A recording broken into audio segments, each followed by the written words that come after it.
What's going on, everybody? Eric Lindquist at Stochastic here on the Odd Shopper channel, coming to you with another edition. Well, ladies, lanes, likes, and locks, hit that like button, subscribe button, notification button. Goes a long way for me in this video, goes a long way for you. That way you become a prize whenever great content is going live here at our little neck of the YouTube woods. Sabonis went over his assist. That is a thing that happened in the first half. That was painful. Minnesota is absolutely smashing. That feels very nice. Just saying, there's a lot of stuff here coming up later. I ended up on Kyrie Irving, 24.5 points, 25.5 points. He's off to a really nice start here. So that was in the premium Discord. Had a lot of other good stuff. Obviously, Toronto got good closing line value, plus 5.5. Surely they're just going to get smashed now because of that. Plus 4 is where it's at. We're about an hour away from tip here as we speak. So overall, again, feel good about a lot of the reads. Obviously, there are some things that look silly in hindsight from time to time, like the Sabonis assist prep, but we're not going to talk about that now because this is a forward-looking show, and obviously, in market-based approach, it is what it is, friends. You're not going to, you're going to have like 20, 30 bets that are going to have positive EV. You're looking for the tippy top ones that can still be salvaged here today. That will feel nice. Also, BetMGM, look down below. That's really nice. Bet $5, get 158. It's 58 because of the Super Bowl. Super Bowl 58. But get 158 when you sign up at the link below. Ridiculous deal going on with BetMGM now. Again, $5 at the link below into 158. If you're 21 and over, if you have a gambling problem, please call 1-800-GAMBLER. We'll talk about that a little bit later. Talk about Odd Shopper a little bit later quickly. But we've got 10 games. No time to dilly-dally this time around. Producer Jacob, hi. Missed you all day. We're going to hang out for the next hour. Let's get to the picks.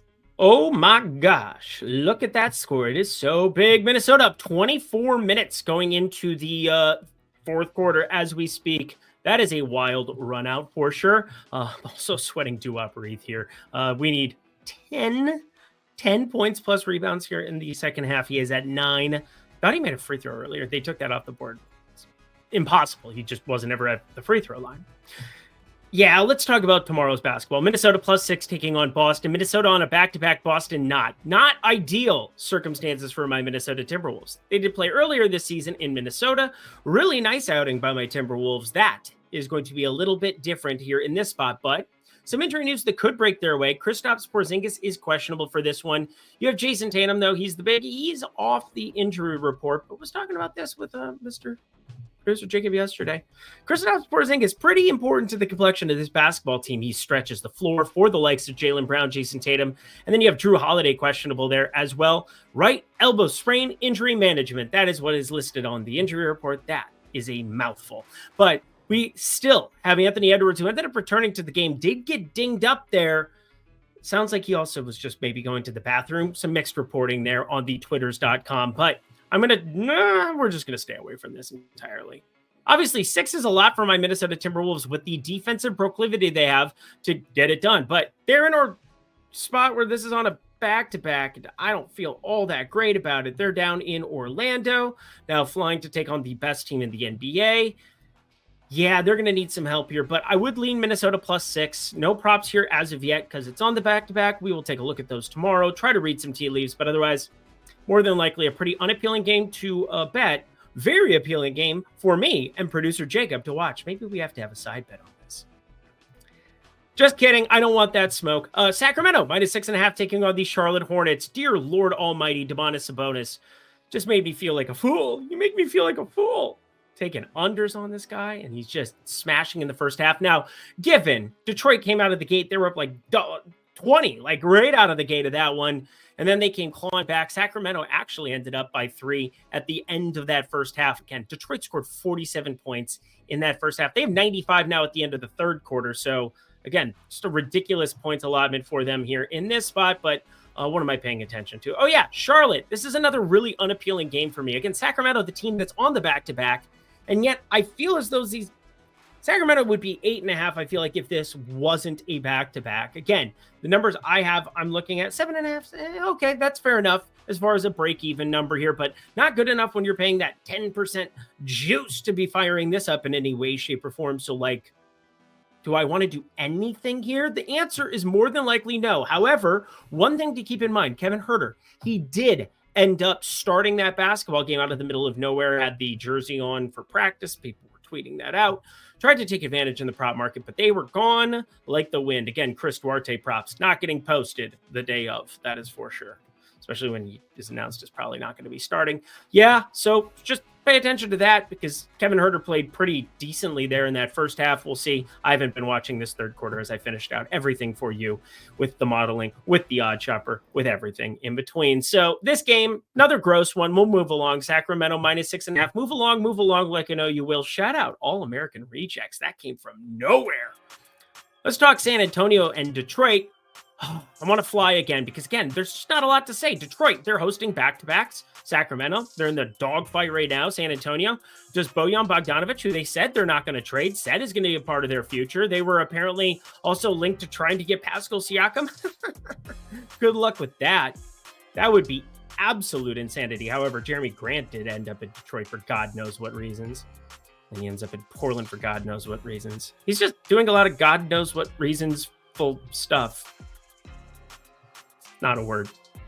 Victor Wembanyama is playing mid-20s minutes like every time around, which makes it very difficult. However, he just goes over his blocks and steals props like nonstop ad nauseum, and yet I don't bet them, even though it's like barely green on my sheet every single time around. I don't know what to make of it. It's just that when you project him for 25 minutes and he plays a little bit more, like 26, 27 from time to time, it just becomes a freaking headache to pull the trigger on anything that isn't a short where...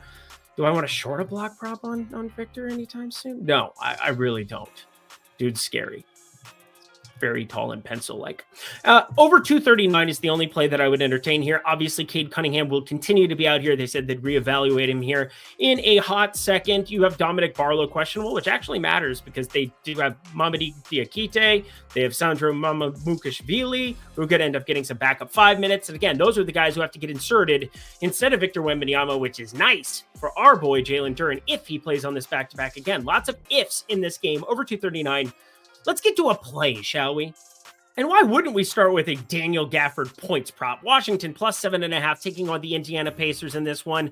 I will point out the total, 250.5. You should know this by now. When these two teams were going to suit up, you were going to see something in the 250s. The reason it's not even higher than that, well, Washington's not very good scoring the basketball still. 111.9 adjusted offensive rating. That is 25th in the NBA. So while they play second in pace, first is obviously the Pacers, they do not put the ball in the basket. But however, we're looking at a points prop mainly because as you work through the rotations, you have to get Mike Muscala off the floor in some of these spots. It is just getting asinine. Again, Washington's not trying to win basketball games. They're trying to develop talent, and I guess then why are they trying to develop Jordan Poole, who did have a good outing last time out? Nice to see him actually competent. But I got to say, there's no injury news outside of Indiana, obviously being without Tyrese Halliburton. And that, friends, is kind of where I don't know why the 250.5 total is as... We'll see where the money comes in on this one. Something tells me this might get bet down a little bit. And yet, Daniel Gafford is at 9.5 points. Now, he is the savior of Gotham. We bet him at 10.5. That was the last time he went over his points prop. Has gone under in 3 straight. I don't care about stuff like that. I see a total. I see pace. I see the need for him to be on the floor because of a lot of front court options. Miles Turner, offensively, more proclivity in this spot. Yeah, more proclivity. Yeah, that's the right way of saying that. You have Jalen Smith, Obi Toppin, even, Aaron Nesmith. There's a number of guys. Isaiah Jackson gets in this rotation 10 to 18-ish minutes, depends on the night, depends how the frisky naughty they're feeling. But Washington needs to have Daniel Gafford on the floor. He's actually good to some extent. He's out there trying really hard, averages 2 blocks a game, can get in foul trouble from time to time, but he's been better in that regard here of late. It's just been blowout after blowout after blowout. So 9.5 is the adjusted number. We buy back in, friends. We waited for this to come back down in an earlier round, and sugar, we're going down swinging with the over of 9.5. I like it. I also like this offer. The best one we ran at BetMGM pretty much ever. Let's talk about it, shall we? On your screen, if you have not signed up for BetMGM yet, why wouldn't you take advantage of betting $5, just $5, and guaranteeing yourself a dub? $158 in bonus bets instantly when you use that QR code in front of your face or when you sign up at the link below that is down there in the description box. Again, you want to have multiple sports books. If you have DraftKings, FanDuel, Caesars, all these great ones, awesome. That's phenomenal. You want to have multiple sports books so you can shop for the best lines. So you can utilize these tools. And when you bet $5, you get $158 in bonus bets instantly. And hey, obviously Odd Shopper isn't attached to this specific promo when it comes down to like the 2 free months deal. That's off the table here. But again, this is better because that was a $100 value we're getting for $10 here. You're getting $158 in bonus bets automatically. So if you've not signed up, they're doing this for the Super Bowl. Again, Super Bowl 58, good stuff. That's why it's 158. I would assume so. Otherwise, it'd be very strange. But anyway, bet 5, get 158 in bonus bets. If you're 21 and over, if you have a gambling problem, please call 1-800-GAMBLER. Alrighty, y'all. Happy to bring that offer to you. Back to the picks we go. Joel Embiid out. Feels like that's important to talk about. Joel Embiid is out. Now I talked about it. D'Anthony Melton will also be questionable here as Philly heads into Atlanta. 244, another hefty little total that we have here on this one. I don't want to deal with the total. I do have a total coming up later on the program, which I did not see coming. Can't believe that it's actually happening with a Miami game. And it's not an under. Philly, plus 2.5 here, taking on Atlanta. And Joel Embiid out. D'Anthony Melton, that's another piece who really, really matters. You're looking at lots and lots of minutes and lots of usage for one Tobias Harris. He's off the injury report. Paul Reed obviously inserted into that starting lineup more than likely. They've gone to Mo Bamba from time to time. But Tyrese Halliburton is the starred, circled, highlighted guy. Now, I will touch on the fact that Clint Capella is questionable. I doubt they're going to post any kind of props for rebounds for a Kongwu or points for a Kongwu or anything for a Kongwu, because him inserted into that starting lineup would be awesome sauce for a lot of his props, that's for sure. They're looking at Bruno Fernando. We don't talk about Bruno. A lot of dads out there who hate me after that one. Probably a lot of moms who hate me for it too.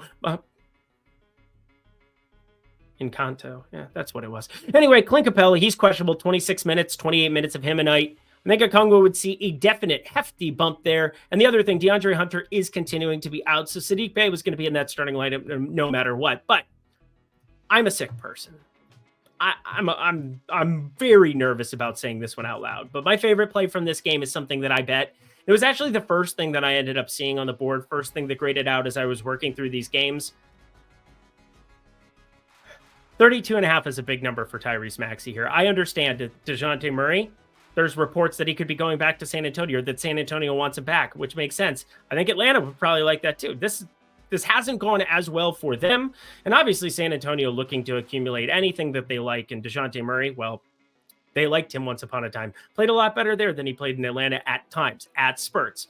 But a lot of that is just Trae Young out there. But Trae Young defense on Tyrese Maxey, and yet here I am wanting to take the under of 32.5 because it's just too big of a number here at open. Yeah. He's totally going for 50 now, isn't he? Again, it's math, friends. Again, you don't want to take the under of Tyrese Maxey. That was the first play that stood out. It doesn't mean it was a lock. It's actually not my favorite like play because I like this one even more. That's for sure. It grades out with a little bit higher expected value. And that is the name of the game, friends. Oklahoma City taking on Miami. 3.5-point favorites are the Oklahoma City Thunder. We've backed them a lot over the course of this season. And, well, they're 20-1 to win the title here now. Miami 28-1. There is not enough rum down there in Miami to get me drunk enough to bet that number.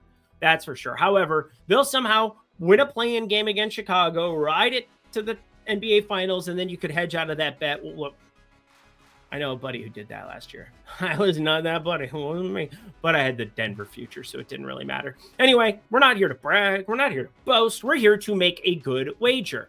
Oklahoma City plays way up in pace. You know this by now. This shouldn't surprise anybody. They are, sixth now? That's a little surprising. Yeah, San Antonio, Atlanta, Milwaukee, Washington, Indy. Yeah, there you go. Oklahoma City sixth, 101.1 possessions per 48 minutes. And then strength of schedule. They've played a tough strength of schedule. Seventh in strength of schedule here over the course of this season. That's adjusted for your adjusted offensive rating, defensive rating of your opposition, and grading that out as it progresses. And strength of schedule can fluctuate, obviously. But friends, this is a game that I'm looking at the over of a 233 total with Miami involved. Now, let me count out the ways that I think that makes sense. First of all, it doesn't to me. Like, in the back of my head, the way I used to bet sports, 7-8 years ago before I realized that I was doing things incorrectly, was that I would look at a number and I would say, that is too high. That is too low. That is just right. Like I'm one of the three little bears. But This is different times, friends, when you have modeling and when you have Odd Shopper working for you. Again,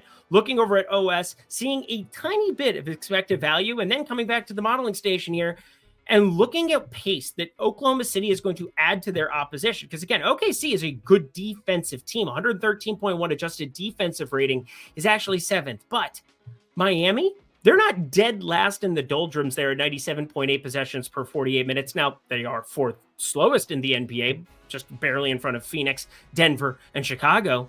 But offensively, they have some sharpshooters knocking down shots right now. Tyler Hero's been playing some actual decent ball here of late. Kind of highlighted, talked about that over on the DFS channel a little bit ago here. We also have Demarcus Robinson. Can you tell I was looking at NFL this morning too? I was breaking down Rams Detroit's a very interesting football game for anybody who gives it flying, you know what. But I'll cover that on NFL Lindy's, that's for sure. That's not coming up for 3 days? I got plenty of time. Plenty of work here. Put in that work, Devin. Don't give up. But as I look at Tyler Hero, more minutes for, I almost said DeMarcus again. What the hell? Duncan Robinson. Dear Lord, Eric, what's going on? And Jaime Jaquez, who I really like as an offensive piece here, doesn't need a crazy amount of usage to just go out there and be pretty decent, shooting nearly 51% from the field over the course of this season. So Oklahoma City brings that pace.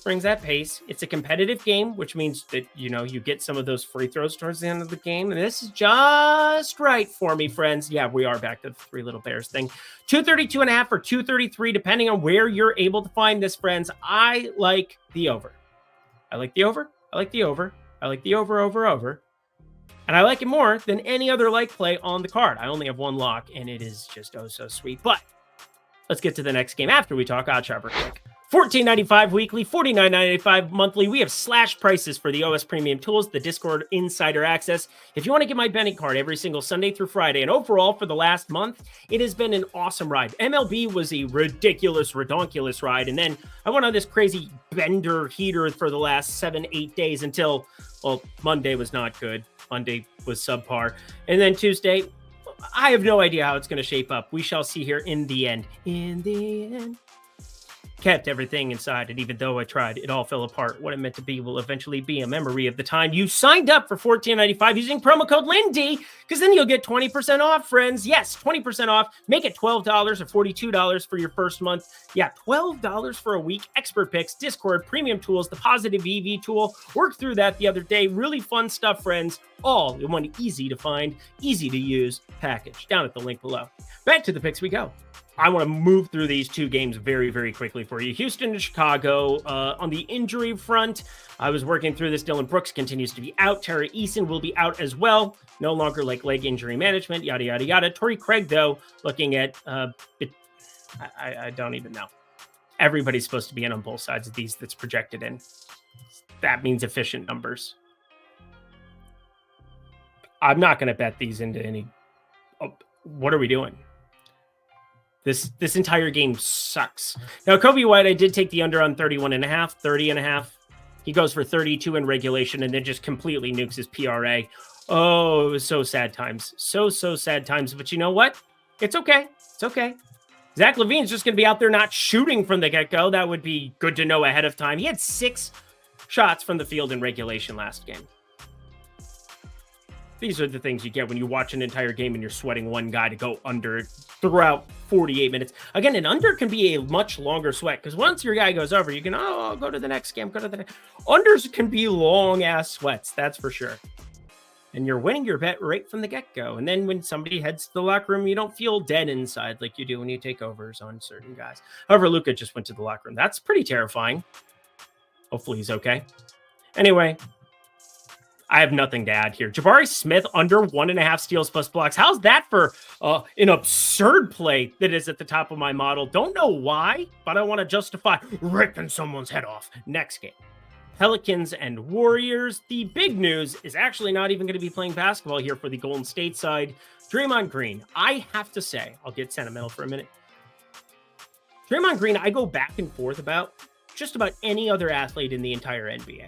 Some days I love him. Some days I can't stand the sight of his face because he's freaking out about some super small, minute call in the middle of a first quarter that doesn't matter, that you have 47 minutes to justify. Again, I am the guy who thinks that like situational, getting calls right at the end of games, that's why you get replay inside of 2 minutes, because all your decisions are based on what the score is, based on what you need to do there. So it's more important that officials are better during those time frames. But like a ticky-tack call here or there early on and you freaking out and kicking your legs, it's annoying.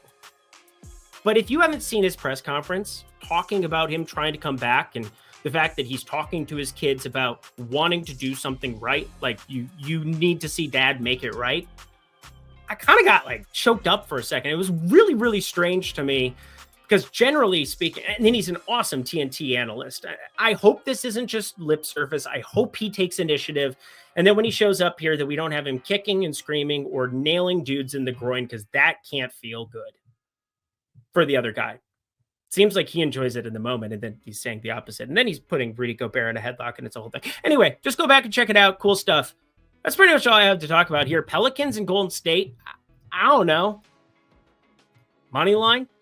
We did get an opening number. It's -110 on both sides. If it's a complete pick 'em, Zion Williamson is questionable. Way too much to mine through here that I'm not going to know until the morning, and I doubt we get a whole hell of a lot other than a pick 'em line. So enjoy that one. I won't be here to flip coins. I will be here for my favorite play of the day. It is the Denver Nuggets taking on the Utah Jazz. And shout out the Utah Jazz for spanking that butt over there in Milwaukee. My dear, sweet Lord, did Utah decide to play some basketball? And they've been playing really good basketball of late in general. Starting to get all the pieces healthy and starting to find rotations that work, floor spacing that works, getting Lauri Markkanen actual volume from time to time, Colin Sexton not sucking, Chris Dunn not sucking. These are good things. These are really, really good things if you're a Utah fan. Hopefully you can turn over some assets and actually build out a basketball team, but still more than likely suspect you're going to have a completely different looking basketball team by the end of this season. But hey, building assets, having certain players play well at the right time, that matters more, way more than people think it does. It matters a lot, especially if they can keep it up for a month from now before the trade deadline. That would be awfully useful for them. It's after it's like a month and a half, 2 months away. But anyway, Denver -7.5 taking on Utah. The obvious thing is, what in the world, Nikola Jokic? What in the absolute world? 4 points. I know it was 25 minutes. I know they blew out Detroit, but they only put up 4 against Jalen Duren. 4, 7, and 16. The weirdest stat line that I've seen in quite some time. How about just 4.7 rebounds, 16 assists? That's a Draymond Green stat line if I have ever seen one in my lifetime. But Jokic, he averages 25.5, 12, and 9. You got to expect a bounce back here, and I expect a bounce back in a big way here. And here's kind of what I'm looking at. John Collins has been in this starting rotation here at the 5 pretty frequently. They're going to have to go to Walker Kessler.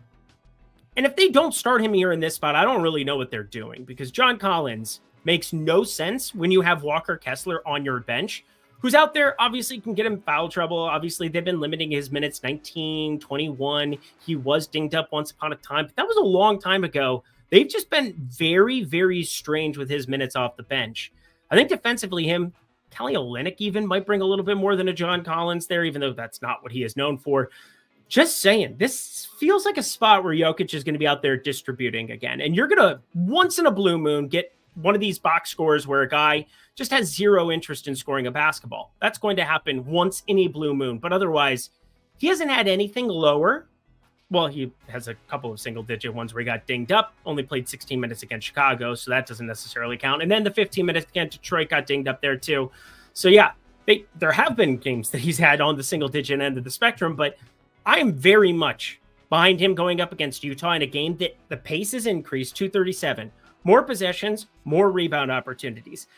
You got Utah that likes to take a lot of long-range threes with all of the guys that they put into the mix. Now, Lauri actually knocks them down, so that's useful. But Fontecchio, Clarkson, Sexton, Taylor Horton Tucker, and he's not going to be in the rotation anymore. Colin Sexton, Chris Dunn. These are all willing shooters willing participants in the shooting department. That's what I was trying to say.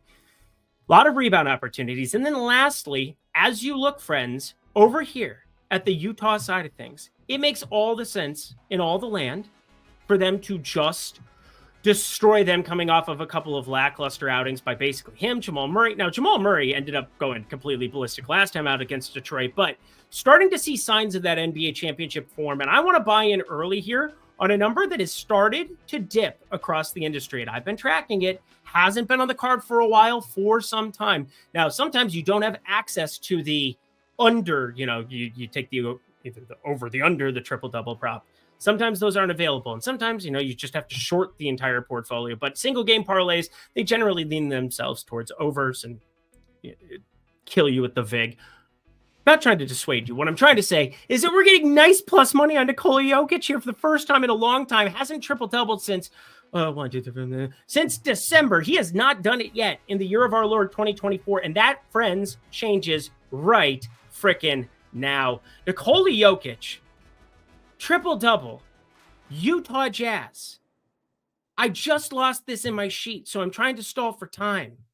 Do you think I can make it to the end of this segment, producer Jacob? Do you think I can pull this back up here while I'm doing this? I think I can. But plus 200 at FanDuel.com currently 2-1 on a Joker triple-double to the moon. Knocks in the moon. The mummy returns. Toronto on a back-to-back, plus 9.5 taking on the Clippers. You have Jakob Poeltl out for a while, and the Clippers at full strength playing absolute godball. I have nothing. Minus 9.5 Clippers. Let's end the show, please. I'm ready to go home. Wait, I am home. And that does it for another edition of Lindy's Leans, Likes, and Locks. Let me know your favorite play down below. Under 30 minutes. How about that? Let me know if you enjoy an under 30-minute show here. Just done and dusted, as my favorite Peloton instructor would say. Bet MGM, though, friends. That is phenomenal stuff. Bet 5, get 158 down below. Obviously, Odd Shopper. Obviously, so many great things going on here in the YouTube streets. Hope you enjoyed. Hopefully, we can get that Toronto plus 5.5 locked to cash tonight. That would be nice. Again, closing line value. You know what you can do with that from time to time? Nothing. You pat on the back, Eric. Good job. But producer Jacob, thank you so much yet again for an amazing job producing. Just get to listen to me. What a lucky guy. Let's get ourselves out of here, friends. Until next time. Until what is it? Carry the one. Thursday. I'm Eric Lindquist. Best of luck in the NBA streets on Wednesday.